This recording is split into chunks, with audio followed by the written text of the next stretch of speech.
Allez Phoenixou, ici le Phoenix. Aujourd'hui, comme vous avez pu voir dans le titre de la vidéo, on va causer d'un top 5 des plus puissants dieux dans la série Valkyrie Apocalypse. Bien évidemment, avant de débuter, je voulais faire une petite mise au point. Premier point, c'est que ça parlera uniquement de l'animé ou du manga Valkyrie Apocalypse jusqu'au tome 10. Étant donné que je n'ai pas lu la suite, je ne pourrais pas classer d'autres personnages intervenant après. Enfin, il s'agit d'un avis purement personnel, donc je vous invite à laisser votre top 5 dans les commentaires et de manière cordiale.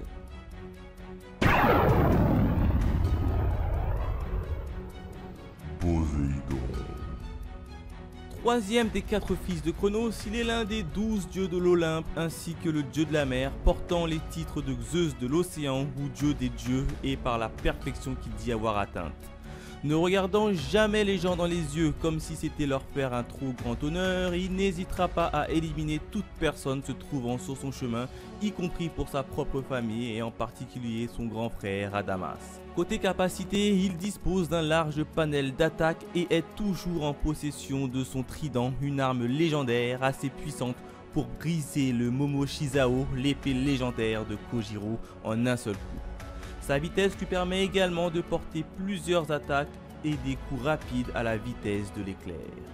Déterminé et ne s'avant jamais vaincu, il tentera une dernière attaque face à Kojiro avant d'être littéralement haché par ce dernier.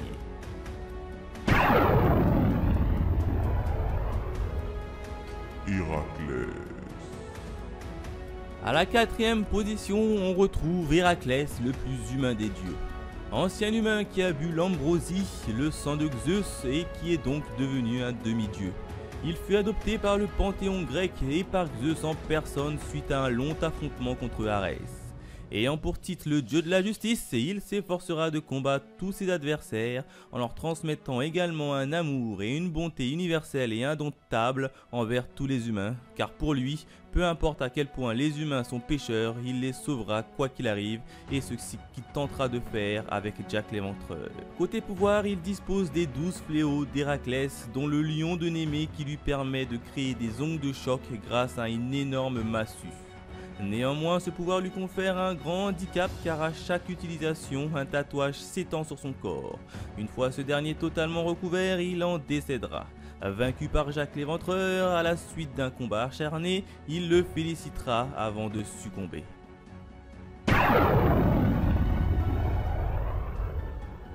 Thor. En 3e position, on retrouve le dieu du tonnerre, Thor.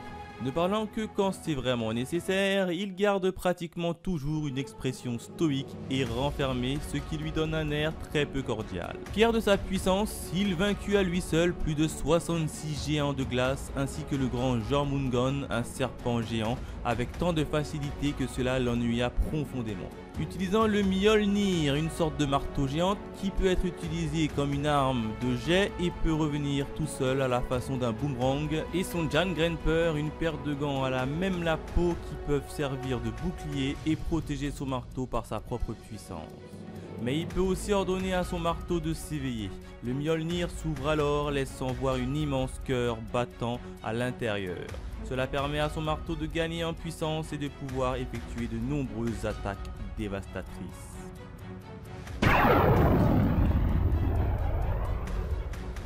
Shiva.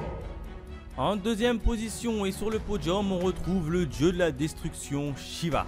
Fier de sa victoire sur plus de 1000 dieux hindous, il désira à de nombreuses reprises combattre le plus tôt possible dans le tournoi après avoir été excité par la prestation du premier round et fut prêt à s'opposer à Zeus en personne pour pouvoir combattre plus tôt, l'insultant et le provoquant même en duel. Shiva est un dieu assez ouvert qui sourit souvent et peut se montrer très amical.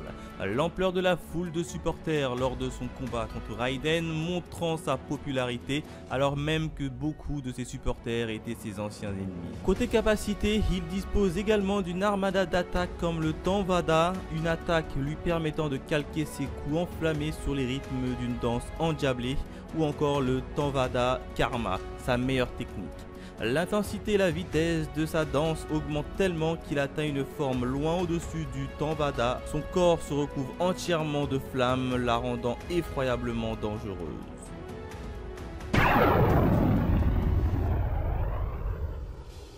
Zeus. Et en première position, on retrouve le dieu suprême du panthéon grec, Zeus. Malgré son apparence de vieil homme, c'est le plus jeune des 4 fils de Cronos et ainsi l'un des 12 dieux de l'Olympe. Fort de sa puissance, dès son plus jeune âge, il s'est accaparé le trône et n'hésita pas à tuer Cronos, son père. Assez immature, il aime se mettre en valeur et n'hésite pas à employer son autorité pour obtenir ce qu'il souhaite.